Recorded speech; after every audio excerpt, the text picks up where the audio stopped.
Hey guys, welcome back. My name's Erase, and welcome back to another, episode or weekly, semi-weekly, deadlock ranked analysis.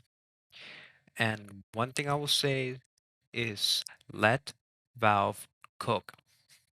I, after doing data analysis for the last week, I will say that they are actually cooking.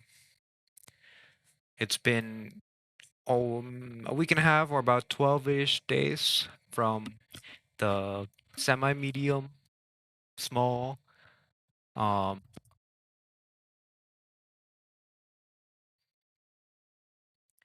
it has been 12 days since the, minor update, which changed how different heroes worked. Some of the more broken heroes, some of the more underrepresented heroes in ranked, as well as those that were overrepresented.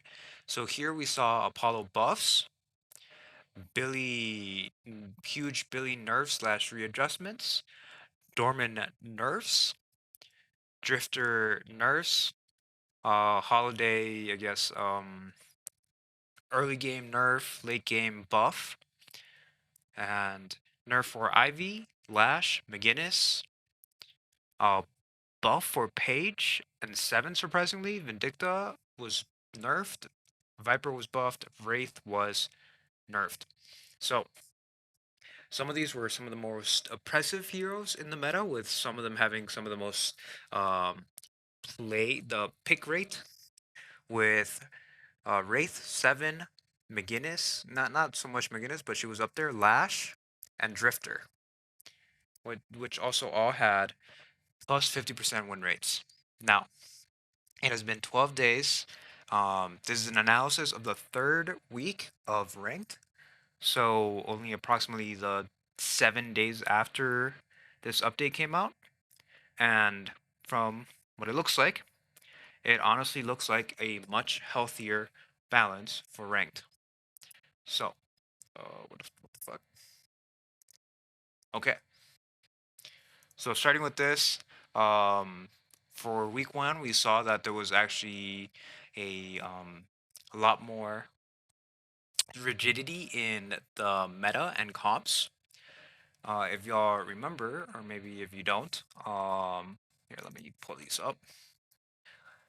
50% of all team comps were single occurrence, with um, approximately 3.7% of team comps being represented almost 20 or appearing in almost 20% of all matches, as you can see. So there was actually, with repeating team comps, those team comps with 2 or more games, actually making up almost 50% of the comps that were played over 140,000 matches of week one. I had some problems with ingesting week two, so we're just gonna skip over week two. Um, but as y'all can see here, approximately like 25%. I guess we'll skip over that. Okay, so whatever. Nice. Now, over here, um, we had 2% of team comps appearing more than 5 times, as opposed to the previous one, which was almost 4%, so almost double. So the nerfs from the last day of week two, or August 12th, actually almost decreased the amount of repetition in some team comps by almost 50%. Low frequency went down from, what was it, about 25-ish% down to 16. So we also just overall saw a decrease in the rigidity of the meta. And not only that, but team comps, unique team comps that um, were that were played more than multiple times, so 2 or more times, made up 50% in week one. Now they're making up about 38%, or about a, we saw we're seeing about a 20% decrease in the amount of matches that these team comps these repeated unique team comps are playing. So that is actually huge. So the nerfs and buffs on the last day of week 2 actually drastically affected the meta. Something that those that play ranked will have seen. So that is a huge thing. Um, we can also see that by with this chart over here, this graph. If y'all remember last time, we had multiple team comps that actually went up, like up to having 70, having up to 70 plus matches played per team comp. Over here, we have not one single team comp, unique team comp, having more than 50 matches played. The most we see was about 46 matches for one team. Uh, 40, 41, yeah, around there. So it was actually super huge, drastic change. Meta is much more fluid, much better, much healthier. Um, Another way we can actually see that is actually if we also look over here at this graph. This was a deadlock hero type balanced distribution graph that I made. So ideally, like with all competitive games, we want most of the classes to sit around um, 48 to 52%. From week 1, there was approximately 15 heroes that were sitting there. Now we have 6, 5, and 4. So that's also 15, so it's about the same. But as opposed to last time, this is kind of. Oh, actually, I'm not sure.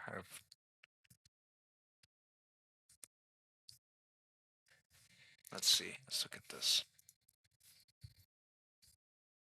Yes. Okay. So I'm going to put this side by side. So the one on the left is week 3. The one on the right is week 1. Week 1, we saw 5 heroes having above a 54% win rate, 5 having between 52 and 54%. Over here on week 3, we only see 3 heroes having above a 54% win rate. So if you want to think about that, that is a 40% reduction in heroes having over 54% win rate. However, those heroes that were strong, those that were between 52 and 54, went from 5 to 7. So the two heroes that were that that got so pretty much about two heroes that got moved up, pretty much about two heroes from the 54 plus percent win rate section got moved down to the 52 to 54. So that's better. And also another big thing, week 1 we had 5 heroes with a sub 46% win rate. Um, yeah, 5 heroes with sub 54%, sub 46% win rate. Over here we only have 3 heroes. So as y'all can see, even though we see a jump over here in the 46 to 48% win rate section, um, which kind of makes it seem a little less unbalanced. It is overall more balanced as heroes are slowly moving towards the 48 to 52% brackets. So that's great. So nerfs from last day of week 2 to through the end of week 3 were successful. They've decreased the amount of repeated unique team comps and decreased the amount of heroes at either bracket or at either end that were um, more than, I guess, 4% away from a 50% win rate. So that is great overall. However, um, we all have our challenges and our complaints, and have seen that multiple heroes, especially Celeste, have actually grown really strong. Um, So next, I want us to look at this graph. It's just a basic, and we will get to Celeste, but first we're going to move over here to just a basic um, hero win rate and total matches played. So over here, we still see Victor with a plus 56% win rate. Grace is still dominating. So is 7, Page. Um, yeah, these four were still in the top six from week one. They're still in the top six. However, we have seen the win rate meta change a little bit.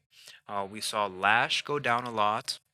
Um, Drifter go down drastically down to a sub 50% win rate from about a 52% win rate from week one. So nerfs were great. Celeste, however, we've seen jump up to 52.62% win rate as opposed to what was it at? Um, week one. Week one, Celeste had a 50.54% win rate. So she's gone up. Let's see. She has gone up approximately 2%.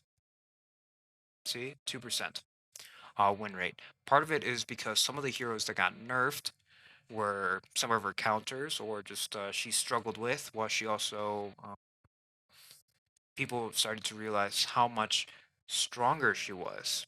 So even though in week one, we had 140,000 matches played. In week two, we had 100,000 matches played. So a decrease of 40,000 matches played, at least from what I ingested. And week one, Celeste had 36,000 matches played. Week two, she has 33,000 matches played. So that is a huge jump in pick rate from um, week one through week three. And again, that's something we will see in the global presence and win rate um, graphs. But overall, we can see here, it's going to look a little bit more aggressive as I messed around a little bit with my graphing instead of using a different like web data wrapper DE. I decided to just do this in Python, so it's going to look a little bit more aggressive. Um, so yeah, overall, this is just kind of what it looked like for week three. Some of the top heroes from week one still dominating week three, just like I said earlier. And now we're going to change the perspective a little bit to have it be by total matches played. So same as week one, Lash is at the top, so is Bebop and Furnace and Haze. Top four-ish from week one, still top four. And week three, that's fine. Drifter, huge drop off. Wraith was about where she is now. Seven was, I think, seventh place week one. So, we're seeing a little bit of a change here, and let's compare it to week one. Week one, we actually had, this is kind of what it looked like. Oh, my bad. Week one, this is kind of what it looked like. Lash, Bebop, and Furnace. So same thing, Lash, Bebop, and Furnace. Then we had Drifter, Haze, Wraith, and Seven. Next we have Haze, Wraith, Drifter, and Seven. So Drifter went down in like terms of pick rate, whatever, matches played. We're seeing a little bit less of a drop off. So overall, not bad, decent changes. Actually, so here's the global presence and global win rate graph. I'm just gonna leave it here so y'all can check it out. Out of the top six global present, let's see, four, two, yeah, global presence, only two of them have a positive win rate now, as opposed to before. I think it was 3 and 3 from week one. I don't have that graph anymore, but then the next 7 through about 15-ish all have positive win rates, and which is actually really interesting. It's a little bit more spread out. So yeah, I'll just leave it here. Y'all can look at it, pause, freeze, whatever. So again, another total matches and win rate for heroes. Um, this one's a little bit, this graph is focused on over and under representation in relation to win rate.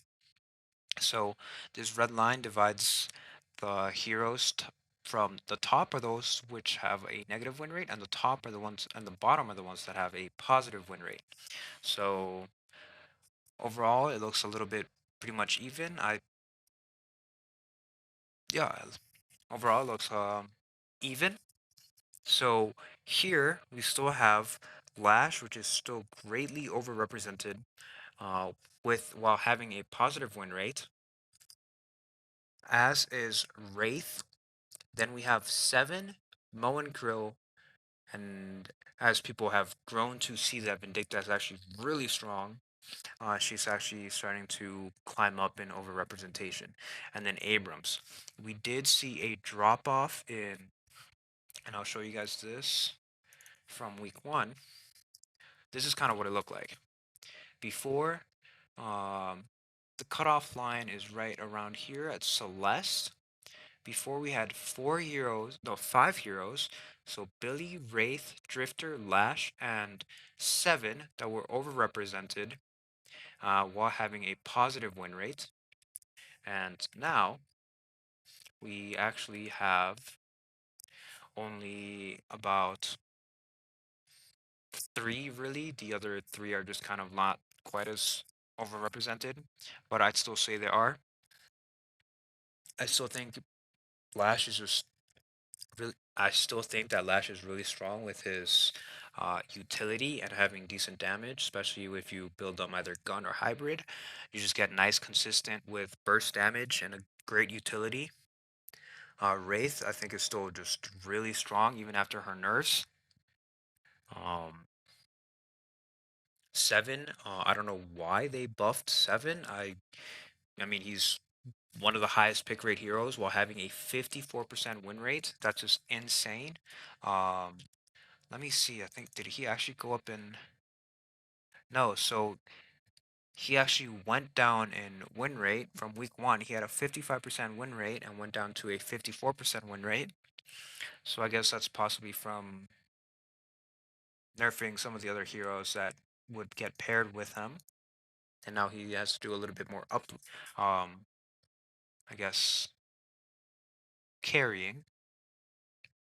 However, the heroes that are the most underrepresented while still having a positive win rate are Warden, McGinnis. She's close to 50%, so is Warden, so I think they're fine-ish. But now we see a Apollo, Viper, and Kelvin. So the same three heroes that we saw in week one that were underrepresented, um, while having positive win rates. So see Apollo, Viper, and Kelvin. Um, I don't quite see why they buffed Apollo or Viper, maybe to make them a little bit more viable, as opposed to Seven, Graves, Wraith, and Vindicta. Maybe make them a little bit more viable. I think if they want to see a little bit more representation there, I think they'll have to hit some of these other heroes with some harder nerfs to try and get a little bit more diversity in the marksman slash M1s, since they're technically not all marksmen. Okay, now moving on to a different section, let's look about the hero type differentials that we saw from week one and compare them to week three. I still think it's the same thing. Okay, so one thing that's interesting from week one through week three is that having more marksmen is still detrimental to, I guess, win rates. And remember, marksmen are these heroes right here: Graves, Ivy, Vindicta, Wraith, Celeste, Holiday, Infernus, Great Talon, Paradox, Silver, Mina, and Venator. So not all heroes are classified as marksmen. For example, Drifter is not classified as a marksman, neither is Viper or Haze, and over here neither is Seven. So from the above marksmen that I showed, having more of them, for example, having Mina, Mirage on your team counting as some of your marksmen is not going to be super helpful, especially if you have more of them. Having more marksmen than the enemy team is generally a little bit detrimental in terms of your expected win rate, or at least expected based off the win rates that we saw in week 3. Assassins, kind of similar as week 1, is still about the same ish. A little bit coin flip. Having more is not necessarily better. I think, especially now that we saw some of the assassins get nerfed. So that was Lash and Drifter. Mystics, having more Mystics is still better. I think part of it is just applying debuffs. Like I said, having more Mystics in general seems to be better. Kind of like what I said from week 1, is larger AoE with big damage allows you to clear waves, so push faster and defend better. Apply CC or debuffs better in team fights, while having just higher potential for overall AoE damage or damage thanks to your AoE. Brawlers still doing strong.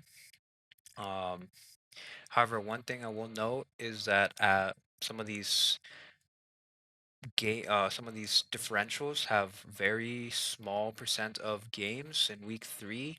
Only 55%, no, sorry, only 55 games out of 100,000 had a 4 brawler differential. So it's not necessarily the most reliable information.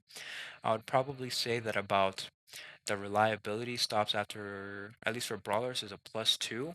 That's 15% of games were won with one team having more than two brawlers more than the enemy team. Over here, 52% win rate. So just I'd kind of, yeah. So for at least mystics and brawlers, I'd stop at around +2 differential is when the reliability kind of seems to stop, but the trend seems to continue. For marksman, we can actually reliably go up to +3, where just having more marksmen is just detrimental. And similar thing for assassins, in the terms of reliability, +3 seems to still be decently reliable with 7% of games, approximately 7% of games. So yeah, overall, seems like brawlers and mystics just seem to continue dominating the meta. Now, let's see. Let's go back to this graph. Let's see, who are those brawlers and mystics? Okay, sorry guys, I'm back. Sorry about that. Had a little bit of technical issues. Now, let's see. Over here, so the mystics that are doing really well are Seven, Page, and Dynamo with McGinnis. Okay. So the Mystics that are doing really well are Seven, Page, Dynamo, and McGinnis. As for the Brawlers, the ones that are doing well are Victor, Kelvin, Muncrose, Abrams, and Warden. So pretty much 5 of 8 of the Brawlers and 4 of 9 of the Mystics. So about half and half. As yeah, so those are the Mystics that are doing well. Now, like we saw last time, we didn't care just about the differentials. We also cared about the exact amount of each hero type in team. So we're just going to quickly look at that over here. Okay. Now, looking at this, we're looking at the exact mystic counts on each team. So kind of follows that differential that we saw in the general trend that having more mystics is generally better, even though as you come over here, some of these are less reliable as they make up a very, very small percentage of the um, matches played. Here are the brawlers. So generally, kind of 50-50-ish, where um, yeah, exact amounts. Here you Yeah, kind of here. Seems looks low-key kind of relatively balanced. Having one less is generally not good. Having one more is again not like super the best. It's kind of the same thing. It's reflective. But as we go up to here, it seems to really depend on what brawlers you have. For example, if you have some of the stronger brawlers like Kelvin, um, if you have some of the stronger brawlers like Kelvin, Victor, Moen Crew, as opposed to some of the weaker ones like Bebop, Shiv, and I guess Billy now. Billy dropped to a 48% win rate. I just noticed that. That's actually kind of insane for week three. Kind of generally here, okay, here are the assassins, and yeah, just kind of similar trend. We're having even numbers, means you have about an even amount of, we see an even amount of, I guess, kind of like win rate. So again, I think it kind of seems, as you can see here, having more assassins, I think just kind of shows depending on what assassins you have, really means the difference. As for marksman, it's a lot more clear. Just generally having more marksmen is just generally detrimental to your team, especially with the following information that most matches, probably about 70% of, around 70% of matches last between 30 to like 45-ish minutes, so they don't really have the chance to scale. Okay. Similarly to last time, we're going to look at the most frequent team comps. Decided to make it a little bit, stretch it out a little bit. Um, at least make it wider just to make it a little bit easier to see or read. Uh, Another thing I want to mention is again, last week one, we had a team with 76 matches. This time we have the team with the most frequency only has 41 matches. So, let's see, one, two, three. Okay, another thing to note is out of the top 20 teams, 1, 2, 3, 4, 5, 6, 7, 8, 9, 10, only 10 of them have positive win rates as opposed to last time where it was 14 having positive win rates and 6 having negative win rates. Now, one thing that is shocking is this team with 17% win rate. That's actually just insane. But it makes sense. I think all 6 of these heroes have negative win rates, at least for week 3. So, yeah, another thing that's surprising is seeing Celeste up here. Her pick rate went up, and I think just this team seems to just do really well with Wraith, Victor, hyperscaling, Page, and Infernus just being great at wave clear. A great ult with Celeste, or team fight ult with Celeste, Infernus, Page, Victor. Um, Good pick heroes with Wraith and Bebop. Like it just seems to just be an overly stacked team and just very well rounded in every way. So that makes sense. Now we're gonna look at the top winning um the most frequent winning heroes. Oh, sorry. Now this is the top 20 most frequent winning team comps. So that's just kind of what it looks like. So some of the heroes with the highest pick rates, but surprisingly, we see Venator over here with which has a like 44% win rate, 45-ish around there. And for week 3 being on this team, so team number 2 has a negative has one, two, three, four negative win rate heroes out of 6, and it still has a 56% win rate. So I think that's just interesting that um, negative win rate heroes aren't necessarily weak. It is just how they are paired.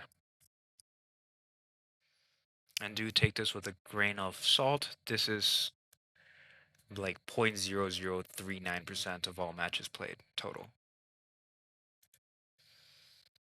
So yeah. As for top 20 most frequent losing teams, we have this right here. Huge increase in Drifter as opposed to last time. Decent amount of appearances with Bebop and Furnace. Again, like kind of like last time, surprisingly low amount of appearances for 7, despite being one of the highest pick rate heroes. Their This is hero representation on the top 20 most frequent total winning and losing team comps. The first one is just going to be the total team comps. Uh, Most frequent team comps, we're still seeing Drifter up there. His pick rate went down slightly, not much. So just kind of same what we saw on, yeah. So here's a here's a quick look. Most frequent winning. We still have 7, and Inferno is dominating this. However, we're now seeing, as opposed to week 1, let's look week 1.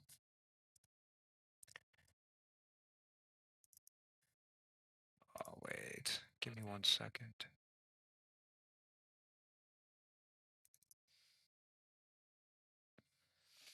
Yeah, this is actually kind of insane. So we're just gonna have this here, have this here.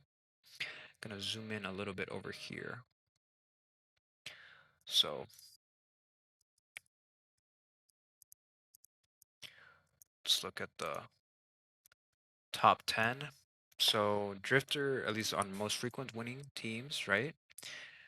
Week 1 we had Drifter, Inferno, 7, Lash, Billy, Bebop, Vindicta, Haze, Moncruel, and Dynamo.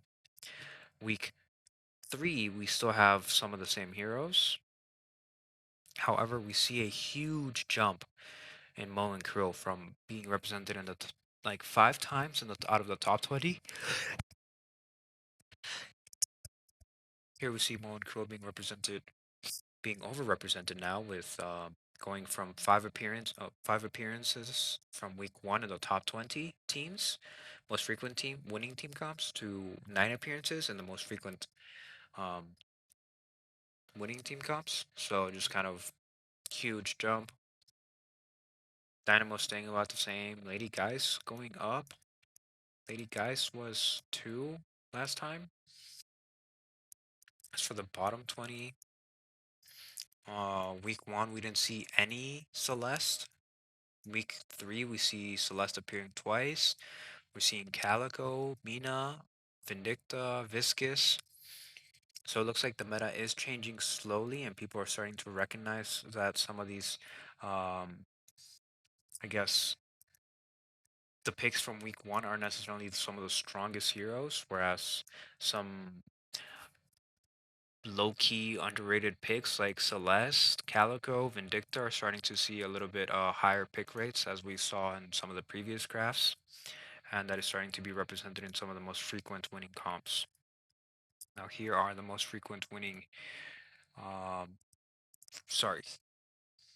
Now here are the most frequent losing team comps, and we're gonna zoom in, just focus on this for now. Uh, nice. Heroes are the most frequent losing comps, so Drifter and Furnace, Haze, Bebop still dominating as we saw last time, with Drifter and Furnace having a very large amount. I think just people are still have continued to play Drifter without really respecting the nerfs that he received. Billy's up there too, but not quite as much as last time. Rem is still, yeah, just underperforming. Now, huge thing again, 7 is just continuously not showing up in some of the top 20 most frequent losing team comps, despite being one of the highest pick rate heroes. Even Wraith shows up more.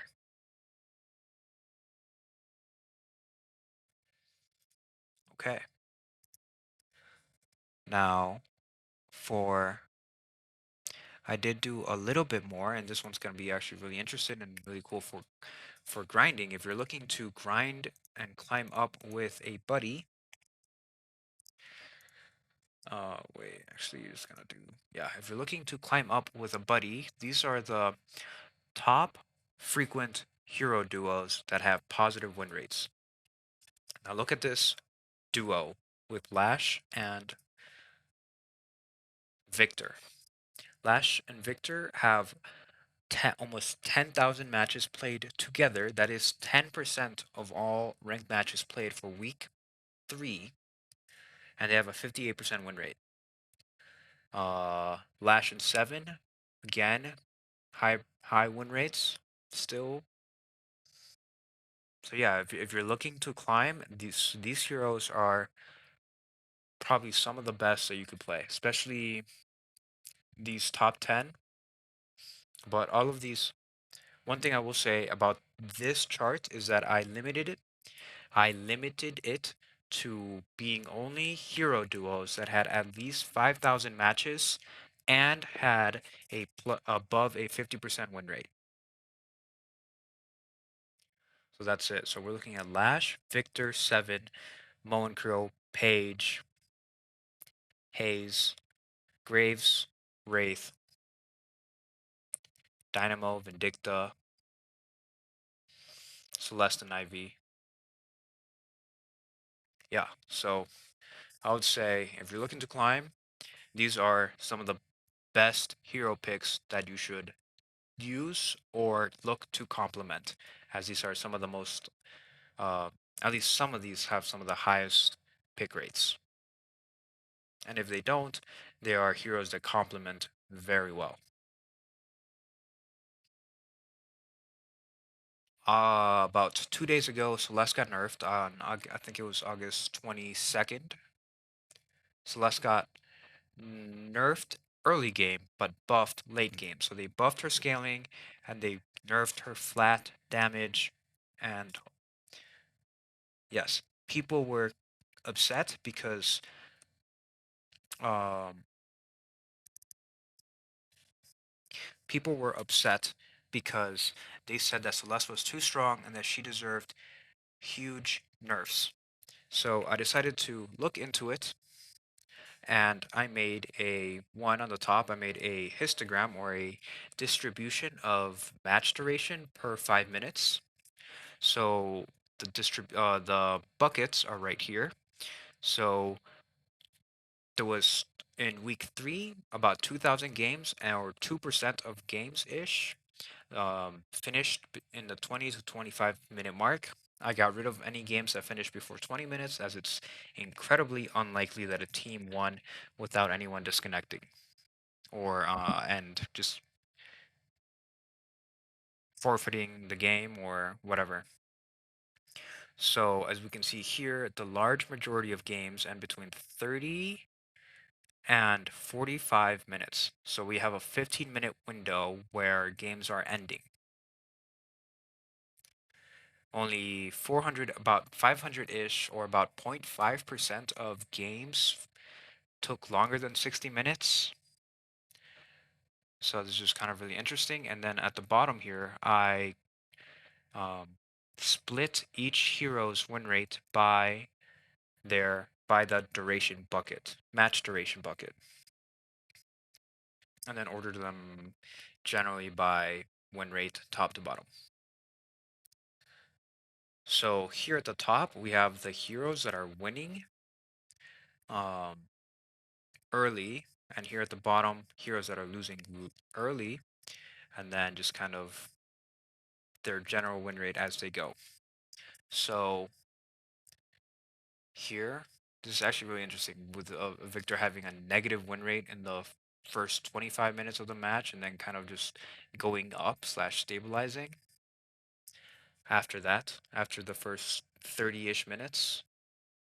He just seems to have a positive win rate. Graves generally seems to be strong early and seems to fall off a little bit late, pick up a little bit late game. 7, surprisingly, despite being a hyperscaler, seems to actually have a positive win rate early. So there's actually a really shocking graph when we look at it, because it just kind of shows us that despite us saying that certain heroes early, um, are early game heroes and some are late game heroes, some are scalers, all that stuff. It's quite interesting. And now if we look at Celeste here, especially focus on Celeste right here. She has positive win rates for the first 35-ish, 40 minutes of the game, and then afterwards seems to drop off and go into a negative win rate right here. So I think this is with Valve having this data and even more data analyzing this, they see that Celeste seems to actually be stronger earlier and want to buff her um, scaling while nerfing some of her early power. Interestingly, Viper seems to be right here really strong early and seems to fall off late, probably as people start counter building. Now we looked at the top heroes. Now let's look at the bottom heroes. Yeah, some of these are just not that kind of super interesting, but they're just kind of red all the way across, never really turning green. However, look at this. We have Great Talon, Dorman, Pocket, Paradox, and Sinclair, which appear to be really weak early and seem to scale better as the game goes on from 40-ish, 35 minutes on.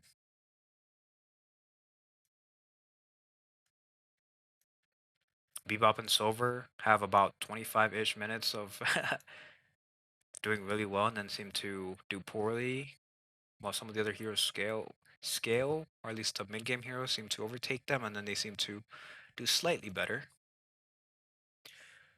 Drifter and Haze weak early and seem to scale better. Haze more than Drifter now.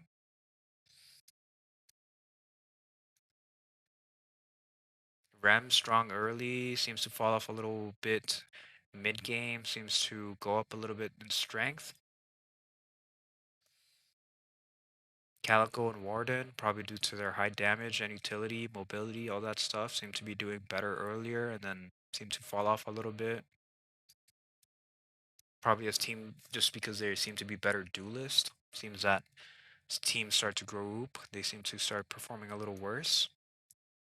But at least that is the raw win rate. And do note that the that most matches, about 70% of matches, are between 30 to 45 minutes. So the heroes that seem to be doing best in that area are right here. So probably the heroes that you want to play if you want to climb are Graves, Victor, Seven, Paige, Ivy, Celeste, Apollo, Mo, and Crow. Celeste, she got nerfed a few days ago, at least her early game scaling, so we'll see in week 4 how that affects it.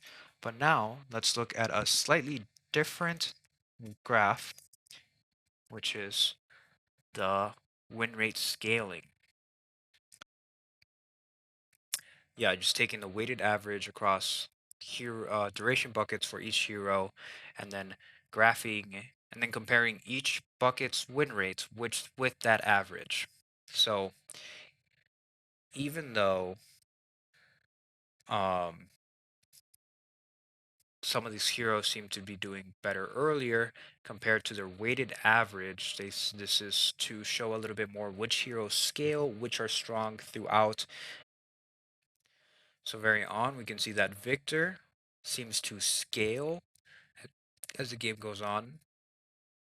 Graves seems to fall off.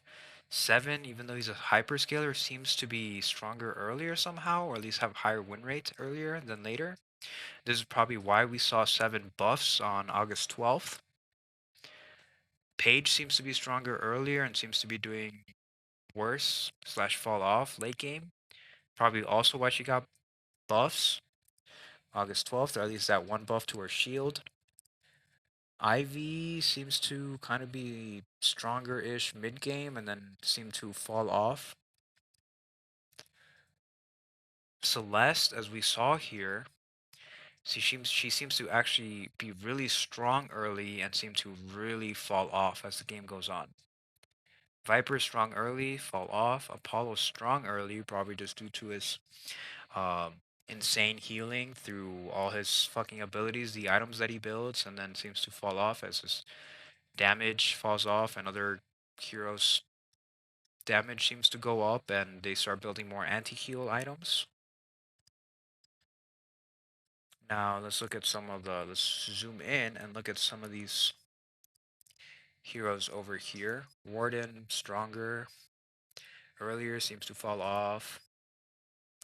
Ray strong early seems to kind of fall off even though she's a hyperscaler up until the like kind of last game, but do take a note that matches lasting more than 50 minutes make a very small, about 5% of all games played.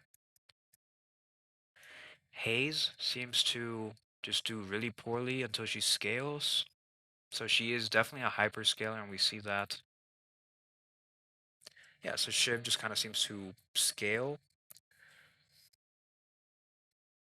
Looks like those holiday nerfs seem to have affected her early game and seem to have somewhat made her more even-ish as the game goes on. This is relative. Again, remember, does not mean that they have positive win rates. Some of these still have negative win rates, like sub 50%, like Mirage, Mina, Venator, all Pocket, Bebop have negative win rates. However, in this is in relation to their average win rate to see if they're scaling, if their strength allows them, as or at least their scaling allows them to carry games towards wins. So Paradox, Dorman, Great Talent all seem to be doing better as time goes on. Sinclair seems to be doing better as time goes on. Bebop seems to do really well at the beginning, fall for a little bit, and then seem to go up. Pocket, surprisingly, his win rate seems to scale up as the game goes on. Mina, despite being a stronger early game, her win rate seems to scale as time goes on. Same thing with Mirage. So it's interesting just kind of seeing how some of these heroes that are supposed to be early game monsters seem to actually have better win rates later game in relationship to their scaling. So that's actually really interesting. Anyways, here's both graphs side by side. Not all heroes are in the same place as they were, but generally similar kind of location. And thanks for watching. Anyways, thanks for watching, guys. Thanks for listening. Whatever. Tried making this a little bit shorter, a little bit faster. I didn't use a script this time, so it's a little less reading. Turn off my camera so that it'd be a little bit easier to see. And now that I think about it, I probably should have turned off my profile picture. But anyways, it's a little bit late now. Um, I'm gonna try and do this a few times a week. Just maybe focus on different heroes, focus on different things, make graphs and analysis, and just kind of have like a general larger slash longer video weekly, or maybe split those up into shorter, like 10-ish minute videos. Eventually, I would like to make a mathematically derived hero tier list, as continued to seeing a lot of content creators making hero tier lists without actually using any like mathematical data, and that's okay. A lot of it is in feel and experience and all that stuff, but I think the math shows a different perspective than what we usually see or feel or agree with. Maybe leave a like, subscribe, comment, whatever. Just let me know what you guys think, maybe what I should do, any recommendations, feedback, whatever. I'm open to anything. All right, y'all have a nice week. See y'all around.